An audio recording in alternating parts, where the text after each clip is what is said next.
Buenas tardes. Vamos a comenzar esta última sesión de esta semana, es la segunda semana. Recuerden, este curso es de 4 semanas. Vamos a comenzar apenas a construir ya algunos circuitos ya importantes, circuitos electrónicos. Espero, bueno, pues si tienen dudas, nuevamente les recuerdo que pues hay que comentarlas para aclararlo. Algo de lo que por allí a lo mejor no hemos tratado mucho es lo del uso de la tablilla de experimentos, pero bueno, eso lo vamos a ver ahorita también. Vamos a ver si todos le vamos entendiendo a lo que es al uso de la tablilla de experimentos, ya que en la siguiente semana pues vamos a armar algunos circuitos. En el caso de que no, bueno, pues para mandarle los circuitos también ya pues con una imagen de lo que sería el circuito armado en la tablilla, porque debemos pues de saber entender el diagrama esquemático, como armarlo en la tablilla de experimentos. Vamos entonces a tratar eso también. Por lo pronto también, como les digo, la otra semana viene pues un poquito más cargada que esta. Vamos a adelantarnos también un poquito aquí con lo que respecta a los materiales semiconductores, ya que pues es una parte de teoría pues que es amplia. Aquí pues como sabemos pues es un curso de electrónica básica, pero por muy básica que sea necesitamos entender varios conceptos y varios componentes que se usan en electrónica. Entonces, estamos tratando de verlo, pues, no de una manera muy superficial, pero sí básico, ¿verdad? Entonces, quiere decir que pues, hay muchas cosas más que ver, pero vamos a tratar de que, pues, también esto sea útil y que podamos nosotros entender. Más que nada de eso se trata. De hecho, esta parte de electrónica básica es una parte que cuando hay cursos presenciales, pues se da, solo que se da más a fondo, un poquito más profundo en cuanto a conocimientos, en cuanto a habilidades, pero forma parte de otros cursos más adelante. Se supone que, bueno, este curso es para cuando nosotros iniciamos y entonces, pues, empezamos a conocer algunos conceptos muy básicos. Por lo pronto, hoy pues vamos a adelantarnos aquí un poquito en lo que es, bueno, de hecho esto es parte de lo mismo, pero vamos a comenzar a ver ya lo que son los materiales semiconductores y al final pues vamos a explicarles nuevamente lo de la tablilla, bueno, algo, vamos a ver si tenemos todavía algunas dudas o nos faltan. Eso porque, bueno, el día de ayer algunos, pues ustedes saben, por ahí comentaron que cómo se hacía la práctica o la actividad práctica. Bueno, pues era solamente colocar el diodo LED en serie con su resistencia y también, pues en paralelo con el capacitor para que la carga que almacenaba el capacitor se descargue a través de la luz y nosotros viéramos cuánto tiempo duraba la carga. De hecho, allí en la tablita que tienen en esa actividad, no es necesario que pongan segundos exactos, pueden ponerle allí aproximadamente 1 segundo, aproximadamente 2 segundos, el tiempo que tarda la carga. Es decir, no tenemos que poner un tiempo muy exacto, solo es para saber el tiempo de descarga del capacitor. En eso consiste básicamente esa práctica. Entonces, vamos a compartirles pantalla para ver nosotros aquí lo que sería lo de semiconductores. Entonces, vamos a comenzar a ver eso de los materiales semiconductores, porque bueno, en esta tercera semana que viene vamos a tratar ya lo que serían los componentes de estado sólido. Se les conoce de estado sólido porque realmente pues eso presentan físicamente un estado sólido y todos los componentes que son de estado sólido se fabrican a base de materiales semiconductores. Entonces, los semiconductores son materiales que pues actúan como materiales o actúan más bien como conductores bajo ciertas circunstancias. Pueden también actuar como aislantes. Todo va a depender de varias condiciones físicas en las que se encuentren. Así de que, bueno, pues eso vamos a estudiarlo. Y todo parte, bueno, pues de lo que sería propiamente el material físico. Pero bueno, antes de todo, bueno, aquí en esta imagen se representa pues todo lo que serían los componentes de estado sólido, desde los más básicos, que sería el diodo semiconductor y que es un componente que vamos a estar viendo la siguiente semana. Toda la electrónica moderna se basa pues en los materiales semiconductores.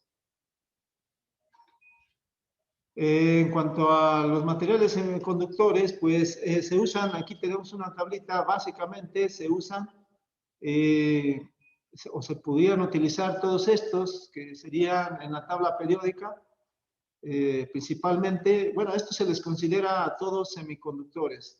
Y los semiconductores se clasifican en dos grupos, unos que son los semiconductores intrínsecos, así se le llama, y otros que son extrínsecos. Los intrínsecos son materiales puros, como el silicio o el germanio, pero cuando son semiconductores o materiales semiconductores extrínsecos, que es el otro grupo, tiene que ver con pues un dopaje que se hace, se le conoce así, es decir, los materiales puros como el silicio o el germanio, que por cierto son los más utilizados, se impurifican. Sabemos que impurificar es lo mismo que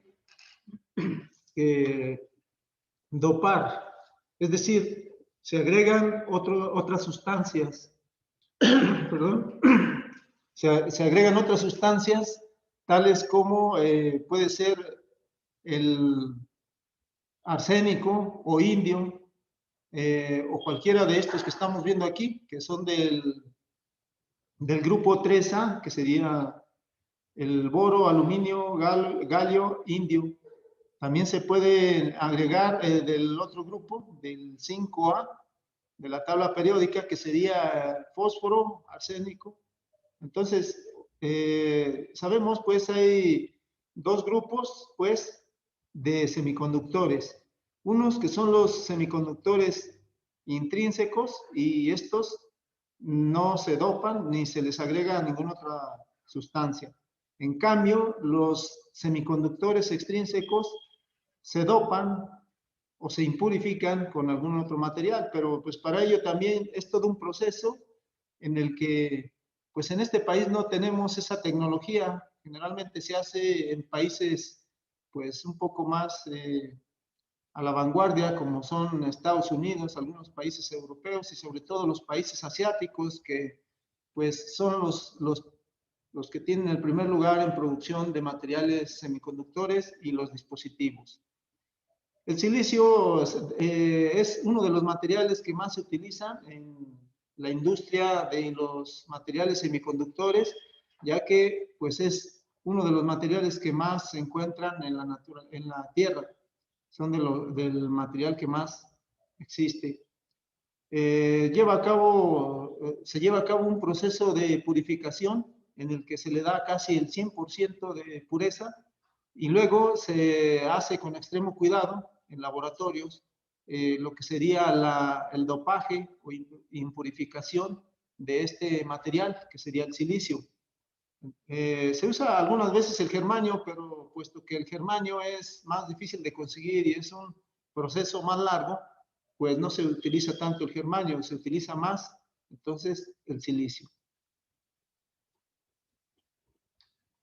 Tenemos que también, bueno, pues hay dos tipos de semiconductores.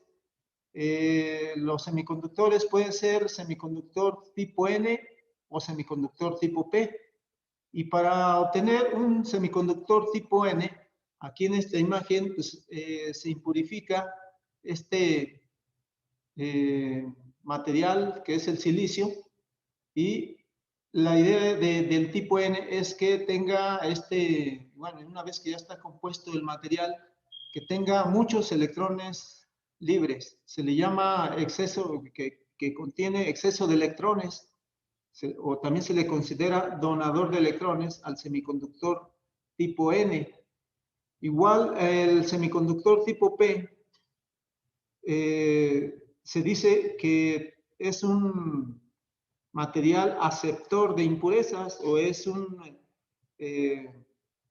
Sí, es un aceptador de impurezas o de electrones, de tal modo que, bueno, pues se obtiene o se dice que es positivo, ya que está en condiciones de aceptar electrones. Entonces, como vemos aquí, bueno, para obtener el semiconductor tipo N, pues tenemos nosotros a lo que sería el silicio, se le añade por cantidades muy precisas lo que sería antimonio, que tenemos aquí en el N, y este pues va a tener exceso de electrones, ya que cuando se forman los enlaces covalentes, que significa que, bueno, pues se forman pares electrónicos cuando se hace una pues, digamos, un compuesto químico, pues entonces, como en este caso el antimonio tiene 3 electrones, le van a sobrar al silicio electrones, y esos electrones son, pues, los que tiene en exceso este material, que sería el N. Por eso se le conoce como N, porque tiene exceso de electrones. Y en el caso del semiconductor tipo P, al silicio se le agrega, puede ser cualquier otro material, bueno, aquí en este ejemplo sería el boro, y pues tiene 5 electrones, y al formarse los pares de electrones, pues le va a sobrar allí algo con que combinarse, de tal manera que se considera aceptor de electrones, o forma huecos, que aquí se está señalando como este agujero, que está en blanco. Entonces, bueno, resumiendo, bueno, el semiconductor tipo N va a tener exceso de electrones y se considera, pues, semiconductor tipo N. El semiconductor tipo P es aceptor de electrones y se considera como si fuera positivo, pero es debido a que está en condiciones de aceptar electrones. Esto se hace, como lo digo, en laboratorios ya muy especializados. Quien ha tenido la fortuna por allí, incluso aquí en Aguascalientes, existe la empresa Texas Instruments. No se fabrican semiconductores, solamente se ensamblan, y puesto que los semiconductores son muy delicados en cuanto a la electricidad estática, se pueden dañar fácilmente.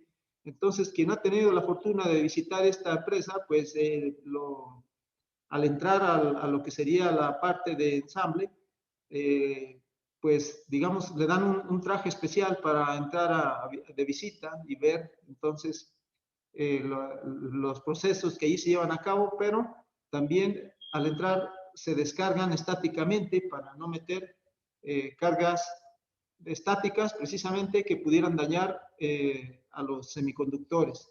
Entonces, pues en este país no tenemos esa tecnología, y pues nosotros solamente tenemos estas bases para poder entender un poquito cómo son los materiales semiconductores, que son los materiales con que se construyen todos los siguientes componentes que nosotros vamos a estar por ahí viendo.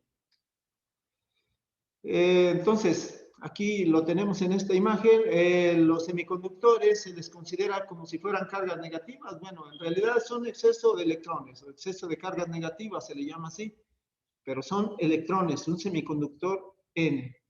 En el caso del semiconductor tipo P, pues se dice que tiene exceso de cargas positivas, o más conocido en esto se le conoce como huecos. Dijimos, está en condiciones de aceptar entonces electrones, porque dijimos el sentido real de la corriente es de negativo a positivo, pero bueno, aquí lo estamos viendo como materiales, ya que, bueno, la palabra semiconductor significa que conduce la corriente bajo ciertas circunstancias.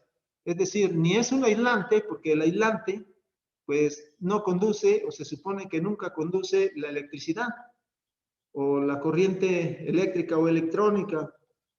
Y en el caso de los conductores sí conducen la corriente, pero el semiconductor se puede decir que semiconduce. En realidad, el semiconductor se puede volver conductor o aislante, según las condiciones, que lo vamos a ir viendo. Entonces, aquí queríamos ver varias cosas de esta teoría para irnos adentrando en lo que serían pues los componentes de estado sólido. Y bueno, pues aquí para ver un poquito más, vamos a ver por aquí pues un pequeño video que dura poquito para entender un poquito más lo que serían los semiconductores.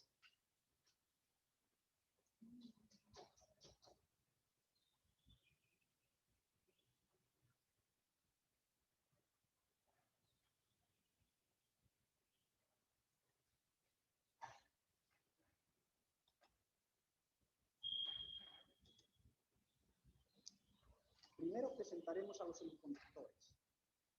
Discutiremos su funcionamiento y características y le enseñaremos a diagnosticar. Los semiconductores pueden ser como componentes individuales en un circuito. A estos se les conoce como semiconductores discretos. Los circuitos integrados, por otra parte, son circuitos minúsculos impresos en lascas o chips como estos. No se escucha. ¿No se escucha? A ver, permítame. Tampoco se ve.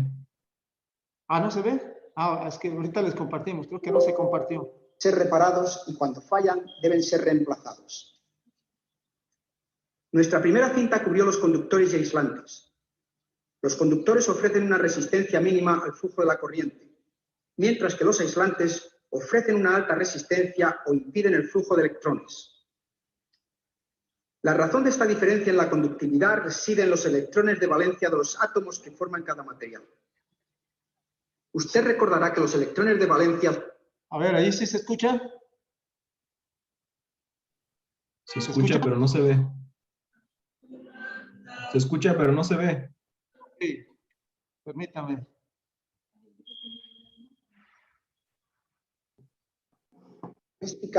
Y le enseñaremos a diagnosticar. Los semiconductores no se pueden ve, usar... solo se escucha. Solo se escucha, ok.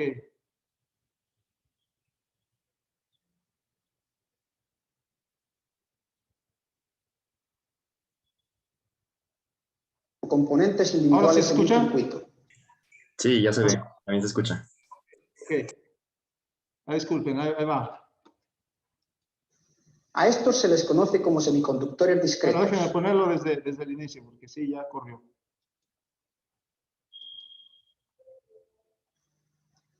Primero presentaremos a los semiconductores. Discutiremos su funcionamiento y características y le enseñaremos a diagnosticar. Los semiconductores pueden usarse como componentes individuales en un circuito. A estos se les conoce como semiconductores discretos. Los circuitos integrados, por otra parte, son circuitos minúsculos impresos en lascas o chips como estas. Estos no pueden ser reparados y cuando fallan deben ser reemplazados. Nuestra primera cinta cubrió los conductores y aislantes. Los conductores ofrecen una resistencia mínima al flujo de la corriente, mientras que los aislantes ofrecen una alta resistencia o impiden el flujo de electrones. La razón de esta diferencia en la conductividad reside en los electrones de valencia de los átomos que forman cada material. Usted recordará que los electrones de valencia son aquellos que giran alrededor del núcleo del átomo en la órbita exterior. El número de electrones de valencia de un átomo determinará el potencial de conductividad del material, es decir, determinará la facilidad que tiene el material para conducir el flujo de la corriente. Podemos decir que, en general, cuantos más electrones de valencia haya en la órbita exterior de un átomo, mayor será la resistencia al flujo de electrones.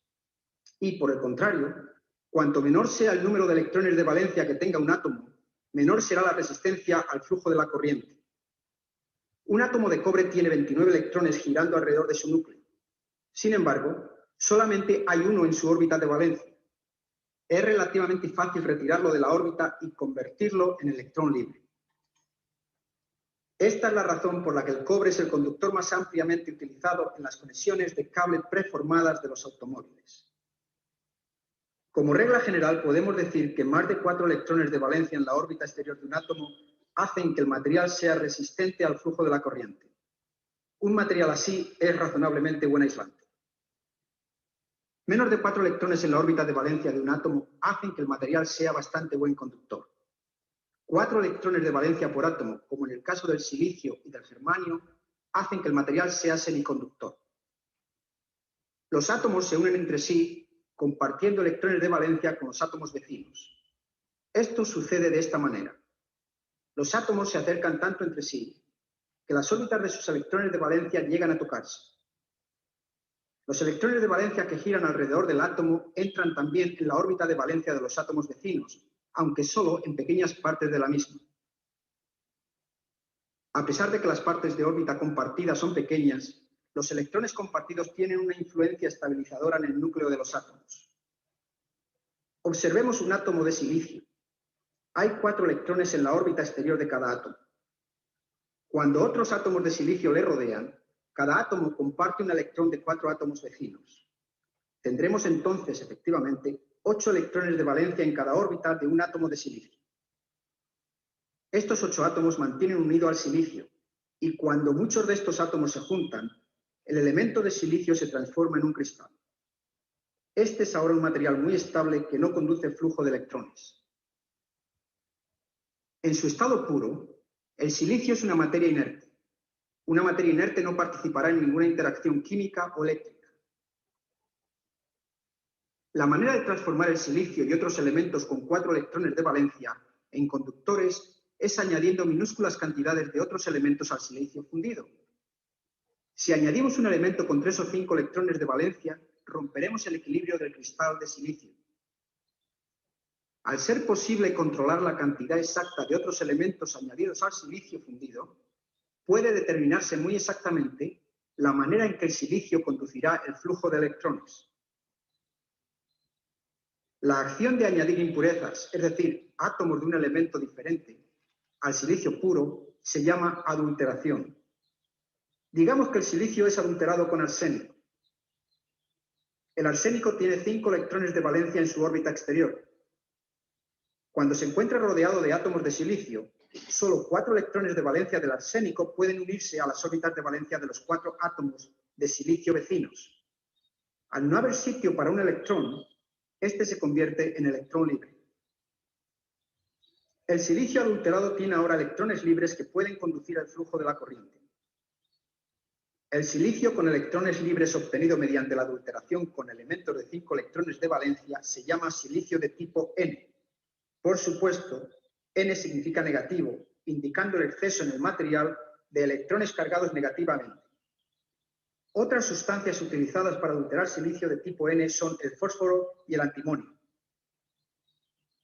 Si por otra parte adulteramos el silicio con un elemento con solo 3 electrones de valencia, tal como galio, indio, aluminio o boro, el resultado es el opuesto al de la adulteración con arsénico.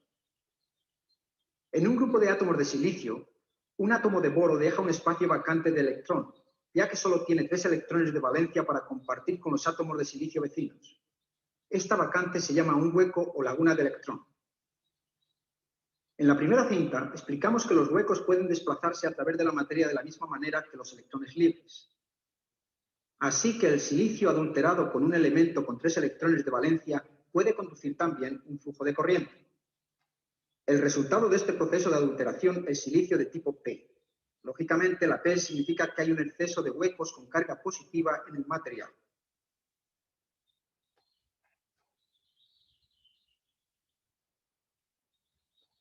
Muy bien, vamos a ver entonces, en resumen, bueno, pues en resumen se tienen los 2 semiconductores, que en esto se basa toda la electrónica de estado sólido. Tenemos pues el semiconductor tipo N y el semiconductor tipo P. Y pues ese es el resumen, ¿verdad? O sea, el silicio se dopa o se contamina de tal modo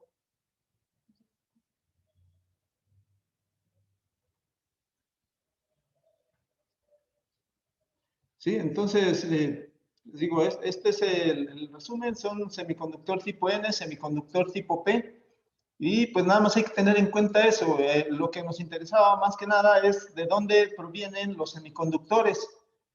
Dijimos, pues son materiales que normalmente pues se dopa el silicio con algún otro material para tener exceso o se le podría decir pues deficiencia de electrones. Uno tiene exceso y el otro tiene deficiencia, entonces se crean semiconductores con exceso y con deficiencia de electrones. Entonces, cuando son o tiene el material exceso, son semiconductor tipo N, y cuando tiene deficiencia o le faltan electrones para combinarse, en este caso el material se le considera como huecos o cargas positivas. Entonces, el diodo semiconductor, pasando ya a lo que sería el diodo semiconductor, está compuesto básicamente por lo que sería un semiconductor tipo P y un semiconductor tipo N. El semiconductor tipo P es aquí en esta imagen el semiconductor del lado izquierdo, que pues está de rojo. El semiconductor N está del otro lado. Y la unión de estos dos semiconductores se hace también en laboratorios en los cuales pues se tiene ya el diodo, y pues en el proceso lo que se hace es encapsularlo para nosotros pues tenerlo físicamente ya como en un solo empaquetado, que bueno, este sería más o menos un componente de los más pequeños que nosotros tenemos en los circuitos electrónicos o en las tarjetas electrónicas. Aquí para lo que estamos viendo, bueno, tenemos nosotros el símbolo también del diodo. La parte semiconductora tipo P le corresponde el ánodo, o sea, está del lado del ánodo, y la parte semiconductora tipo N está del lado del cátodo. Un diodo así básicamente está compuesto pues por estas dos uniones. Tenemos en la parte de la unión, en una parte que se le conoce como barrera de potencial, que es precisamente la barrera que se va a vencer para que este diodo pueda ser conductor o que pueda ser aislante. Pero bueno, eso lo vamos a ver cuando ya veamos lo que es la polarización de estos componentes. Y pues los vamos a estar aplicando ya este tipo de componentes. Entonces, vamos a ver. También los diodos pues se pueden probar, pero para ello pues nosotros vamos a necesitar también lo que sería ya tener el diodo. Por ahí en la semana 3, en la lista de materiales, pues es lo que les estamos encargando básicamente. Allí sería bueno que, bueno, pues si ven lo de la semana 3 que ya se va a activar, se requiere de que vean el material. Hay unos componentes que ustedes ya tienen, por ejemplo, ahí en la lista vuelve a venir capacitores o resistencias o diodos LED, pero ustedes ya los tienen, entonces eso los ocupan para la práctica de la semana 2. Ya no es necesario volver a comprar otros, o sea, si ya tienen ese material, esos mismos materiales les sirven para realizar las nuevas prácticas. A excepción de que por allí mencionemos otras, va a depender mucho del alcance que tengamos esta siguiente semana. De cualquier modo, pues viene amplia, y entonces pues yo les recomiendo, en cuanto puedan, pues vayan leyendo lo que está allí para poder avanzarle un poco más. La prueba del diodo, pues se hace igual con el multímetro. Por ahí alguien me preguntaba anteriormente que para qué servía esta flechita, decían. Pues bueno, la verdad es que es el símbolo del diodo y tiene una función especial nuestro multímetro, en la que pues nosotros seleccionaríamos nuestro multímetro para llevar a cabo la prueba. Aquí en esta imagen pues nada más la pusimos así para que vean que bueno, pues también vamos a seguir usando el multímetro. Y pues aquí dice que el diodo está bueno, pero nada más es lo que se le conoce como polarización directa. Faltaría ver, bueno, en inversa, perdón, dice, cuando se polarice, se va a polarizar en directa y en inversa. Y eso también pues lo vamos a explicar. Por ahí viene también ya en la plataforma la información, aunque como les digo, ahorita nos estamos adelantando un poquito con algo de la teoría para avanzar pues un poquito más, ya que las sesiones ahorita en vivo pues son cortas también. Entonces, vamos a tratar de ver lo más que se pueda.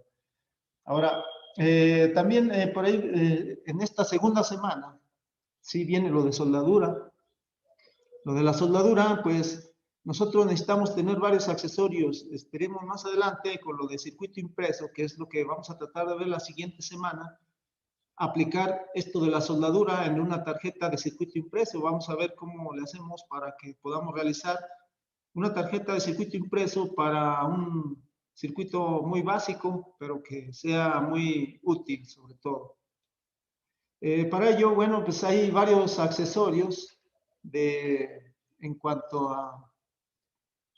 a lo que se necesita para soldar y desoldar, porque no solamente es soldar. Aquí, pues, lo recomendable, pues, es este tipo de soldadura para electrónica. La soldadura debe tener una aleación de estaño-plomo con una proporción de 60-40. Entonces, eso significa, bueno, pues que es una soldadura especial para esto, ya que, bueno, hay otros tipos digamos, de proporciones en la aleación. Por ejemplo, la soldadura que se utiliza para soldar tubería de cobre, lo que sería en fontanería, o la tubería de cobre, pues es 50-50. Eso significa que pues es una soldadura más dura. Entonces, esa soldadura no nos sirve, ya que el cautín también pues viene ya diseñado de algún modo para que pueda fundir ese tipo de soldadura. Aquí, por ejemplo, pues el cautín se recomienda, un cautín del tipo lápiz de entre 25 a 40 watts. Puede ser a veces más grande, pero la mayoría de las veces, entre más grande sea la potencia, pues este va a calentar mucho más y podemos dañar tanto los componentes electrónicos como también las pistas de conducción de la tabla o la tarjeta de circuito impreso. Entonces, eso es lo más recomendable. De 25 a 40 watts es lo que se recomienda. Necesitamos también lo que sería una malla para desoldar. La malla para desoldar es pues una especie de mallita de alambre de cobre que lo que hace es absorber la soldadura. Cuando nosotros calentamos la soldadura, la aplicamos ahí y entonces esta se puede adherir a la mallita. De ese modo quitamos la soldadura para retirar componentes de una tarjeta electrónica. Y también se utiliza muchas veces el extractor de soldadura, que no es más que una especie de jeringa, y pues esta crea un vacío al apretar allí pues un émbolo y tiene un botón en el cual pues le presionamos y absorbe mediante ese vacío, jala la soldadura de donde nosotros la querramos retirar. Entonces, pues esos son los materiales que normalmente se ocupan. También, bueno, aquí tengo pues una tablilla de experimentos en la que armé pues el circuito de tarea. Bueno, aquí le puse unas baterías pues en este caso sería de 3 voltios. Obviamente ustedes le pondrían la pila de 9 y pues aquí lo armé. También por eso quería saber si le vamos entendiendo a la tablilla y si no, pues para ponerle los circuitos que nosotros armaríamos de esta manera. Aunque bueno, aquí hay que entender cómo funciona esto. Aquí lo único que tengo, si se fijan, son un diodo LED que está tomando alimentación. Vemos, bueno, primero si seguimos la punta roja de la batería, pues pasa a un switch. Este switch button es el que al presionarle, pues va a cargar. En este caso, vemos ahí la línea donde está el riel rojo y por medio de un cable alimentaría entonces a mi capacitor. Este se cargaría con respecto al negativo, que sería la punta negra, que tendríamos nosotros este riel. Y pues ahí tendría mi capacitor. Ahora, el diodo LED lo tengo también tomando alimentación por este lado con un cablecito, el cual pasa por la resistencia de 1000, que debe de estar en serie, dijimos, resistencia y LED. Y del otro lado, pues entonces va a venir la punta que va hacia el negativo para cerrar el circuito. De modo que, bueno, pues cuando presionamos aquí el botoncito, lo que hace es que pasa alimentación. Si ya lo suelto, pues el capacitor ya se cargó y este va a encender determinado tiempo. Dijimos, ahí ustedes tienen la tablita en la cual hay que sustituir el capacitor. Solo se cambia el capacitor para ir viendo cuánto tiempo dura encendido este LED. Entonces, bueno, yo con eso espero le entendamos. Les digo, en la siguiente semana, si armamos algunos circuitos, voy a procurar, pues, subirles, pues, la tablilla, tal y como está aquí, para que la armen y podamos nosotros tener nuestros circuitos de práctica. Entonces, ya aquí le vamos a dejar ahorita por lo del tiempo y nos conectamos como siempre. Pues entonces en 5 minutos, porque bueno, aquí lo que tarda en convertirse hay veces que nos lleva poquito más o poquito menos, pero más o menos es en promedio. Entonces, Aquí le dejamos y nos vemos ahorita en 5 minutos.